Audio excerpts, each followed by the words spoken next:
नहीं भाबू हमको गाँवली जंगली सादा सीधा मोर चलन बोली आबू रे बुली आबू एले जनबुगा हमें देव गड़िया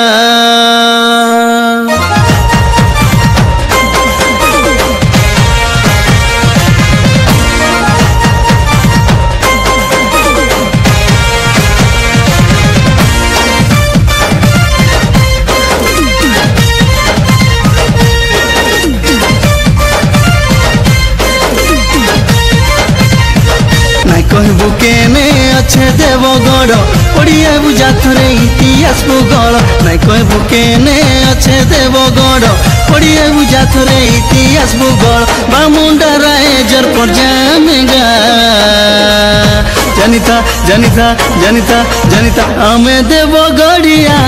हमें घंटी बामुंडिया